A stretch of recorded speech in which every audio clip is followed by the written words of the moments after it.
Hi students, ఈరోజు BCom second sem విద్యార్థులకి financial accounting subject నందు డిప్రిసియేషన్ తరుగుదల అనే చాప్టర్లో ఒక యూనివర్సిటీ క్వశ్చన్ పేపర్ని మీ ముందుంచడం జరుగుతుంది. ఈ క్వశ్చన్ పేపర్ 2021 సెప్టెంబర్న విక్రమసింహపురి యూనివర్సిటీ వారికి ఇచ్చినటువంటి paper. Problem English version, Telugu version. 1/1/2010 plant యంత్రాల విలువ 2 లక్షల రూపాయలు. 1/10/2010 10,000 రూపాయలకు ఒక కొత్త యంత్రాన్ని మరియు 1/7/2011 20,000 రూపాయలకు మరొక కొత్త యంత్రాన్ని కొన్నాడు. 1/4/2011 1/1/2010 కొన్న యంత్రాలలో 30,000 పుస్తకం విలువ గల యంత్రాన్ని 16,000 రూపాయలకు అమ్మినారు. ఈ మొత్తాన్ని ప్లాంట్ యంత్రాల ఖాతాకు క్రెడిట్ చేసినారు. సరళ రేఖా పద్ధతిలో తరుగుదల 10% చొప్పున 1/1/2010 నుండి 31/12/2012 వరకు యంత్రాల ఖాతాను తయారు చేయండి. లెక్కలో ఉన్న విషయం ఏంటంటే 1/1/2010 2 లక్షల రూపాయల యంత్రాల విలువ ఉంటే, ఇదే 2010 సంవత్సరంలో మరొక కొత్త యంత్రాన్ని అక్టోబర్ 1వ తేదీన సేమ్ ఇయర్ 2010 ఫస్ట్ 2010లో 2 లక్షల యంత్రాన్ని కొన్నారు. సో ప్లాంట్ యంత్రాల ఖాతాలో date particulars amount. First యంత్రం కొన్నప్పుడు యంత్రాల ఖాతా డేటార్ టు నగదు ఖాతా. సో ప్లాంట్ అండ్ మెషినరీలో 2 క్యాష్ అకౌంట్, 2 యంత్రాల 2 నగదు ఖాతా అని చెప్పి రాసి 2 లక్షల రూపాయలు వేసాం.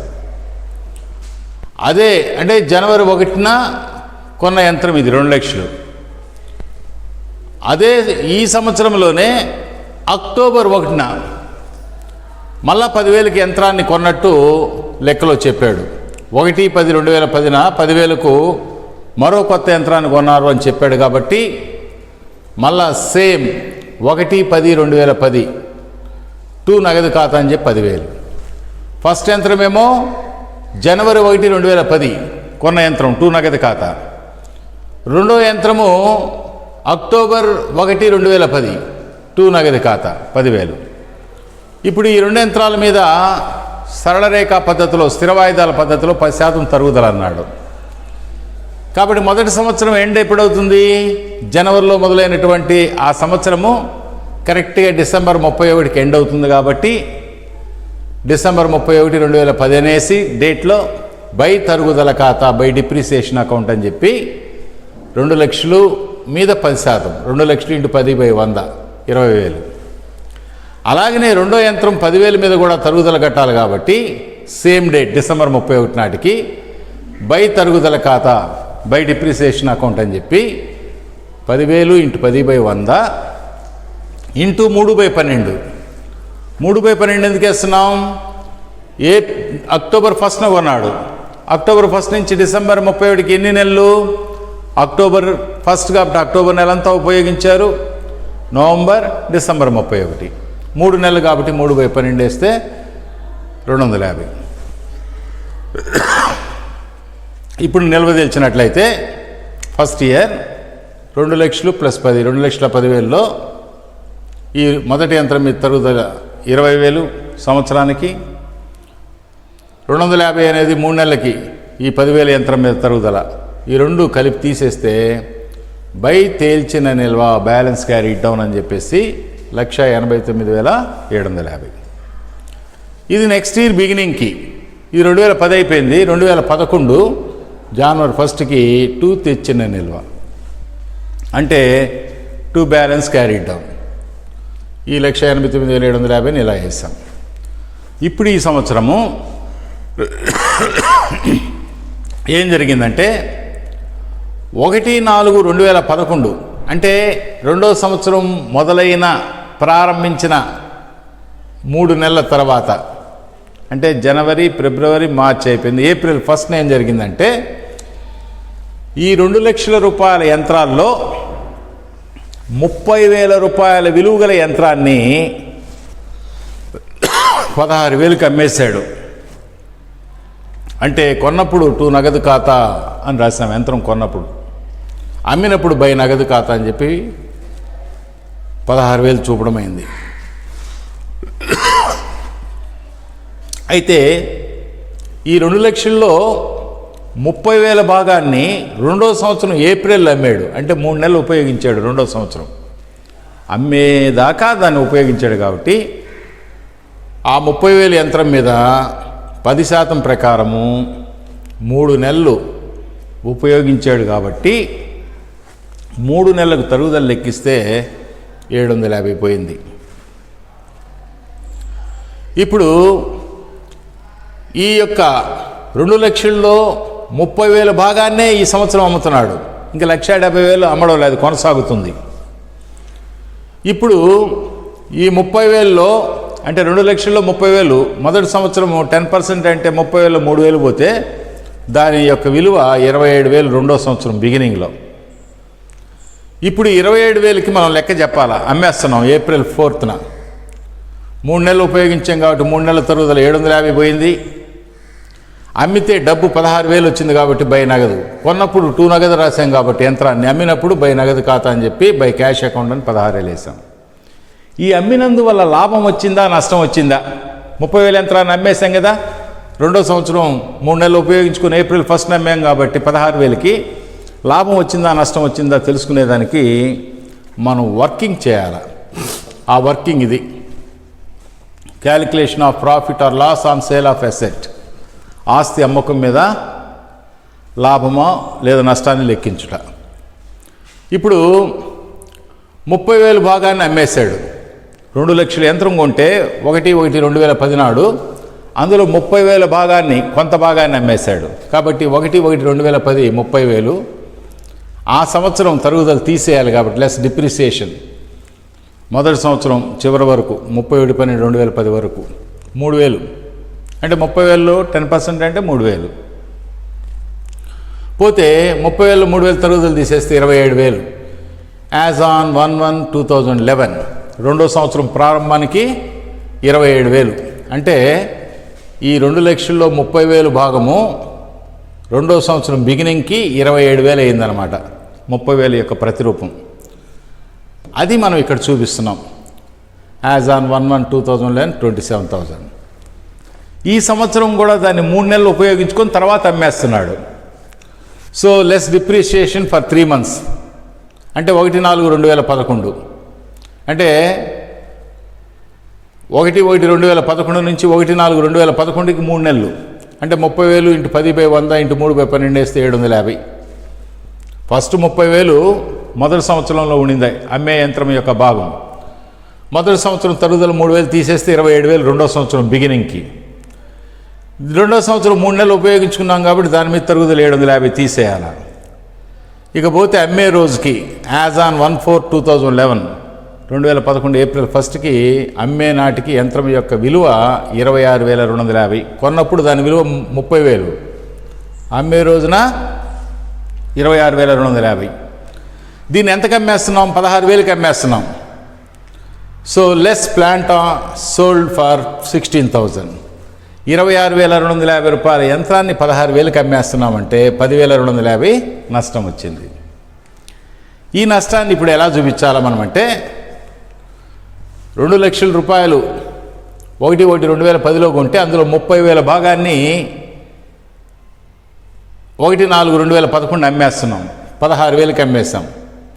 3 నెలలు ఉపయోగించుకున్నాం. అమ్మే సంవత్సరంలో 750 తరుగుదల పోయింది. పోతే అమ్మినందువల్ల నష్టం 10,250 అని చెప్పేసి వర్కింగ్లో కనుక్కున్నాం. ఈ 10,250ని లాభ నష్టాల ఖాతా by profit and loss account అని చెప్పి 10,250 చూపించాం. ఇప్పుడు మీరు గమనించినట్లయితే 750 ప్లస్ 16,000 750 ప్లస్ 16,000 ప్లస్ 10,250. అంటే అమ్మేసే 30,000 యంత్రం యొక్క ప్రతిరూపం 27,000 రూపాయలు ఈ డేట్కి, 1/1/2011కి. ఆ 27,000కి మనం లెక్క చూపించాలా. అమ్మేస్తున్నాం. ఎప్పుడు అమ్మేసాం? ఏప్రిల్ 1వ తేదీన.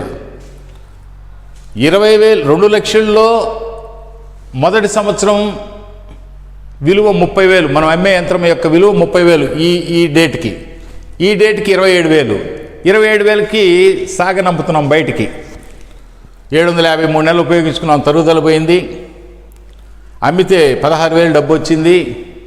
అమ్మినందువల్ల నష్టం ఒక 10,250. ఈ మూడు కలిపితే 27,000 రూపాయలకి సమానం అవుతుంది. అంటే రెండో సంవత్సరం బిగినింగ్లో ఉండేటువంటి 30,000 యొక్క ప్రతిరూపం 27,000 3 భాగాలుగా, 3 నెలలకు తరుగుదల, అమ్మినందువల్ల వచ్చిన డబ్బు 16,000, అమ్మినందువల్ల ఏర్పడిన నష్టం 10,250. ఈ విధంగా 27,000 రద్దు అయిపోయింది. ఇకపోతే రెండో సంవత్సరం తరుగుదల 31/12/2011కి తరుగుదల లెక్కించాలి. కాబట్టి ఈ 2 లక్షల్లో 30,000 యంత్రాన్ని అమ్మేసాం కాబట్టి ఇంక మిగిలింది 2 లక్షల్లో 30,000 పోతే 2 లక్షలు మైనస్ 30,000 తరుగుదల, 30,000 ఆస్తి అమ్మేశాం. 2 లక్షలు ఆస్తి విలువ, రెండో సంవత్సరం 30,000 అమ్మేశాం. ఇకపోతే 1,70,000 మీద 10/100 17,000. ఈ యంత్రాన్ని మనము అలాగనే కొనసాగిస్తున్నాం 10,000ని. కాబట్టి దాని మీద తరుగుదల తరుగుదల 10,000 × 10/100 1000 రూపాయల తరుగుదల. మూడో యంత్రము జూలై 1న కొన్న యంత్రం కూడా కొనసాగుతూ ఉంది. తరుగుదల అని చెప్పేసి 20,000 × 10/100 జూలై 1 నుంచి డిసెంబర్ 31 దాకా 6 నెలలు కాబట్టి × 6/12 అంటే 20,000 మీద 10% సంవత్సరానికి 2,000, 6 నెలలకి 1,000 రూపాయలు. ఈ విధంగా తరుగుదలని లెక్కించి, అంటే ఈ 2 లక్షల్లో 30,000 అమ్మేసాం కాబట్టి మిగిలిన 1,70,000 మీద తరుగుదల 17,000. ఈ 10,000 యంత్రం కొనసాగుతుంది కాబట్టి ఆ 10,000 మీద తరుగుదల. ఈ 20,000 కొత్త యంత్రం జూలై 1న కొన్నాం కాబట్టి దాని మీద 6 నెలల తరుగుదల వేసి ఇప్పుడు నిల్వ తేలిస్తే ఈ 2 డెబిట్ వైపును కూడితే 2,09,750. ఈ 2,09,750లో ఇవన్నీ కూడి తీసివేస్తే 1,63,750 తేల్చిన నిల్వ, బ్యాలెన్స్ క్యారీడ్ డౌన్. ఇది నెక్స్ట్ థర్డ్ ఇయర్కి to balance broad down. Third year వచ్చి 1/1/2012 1/1/2012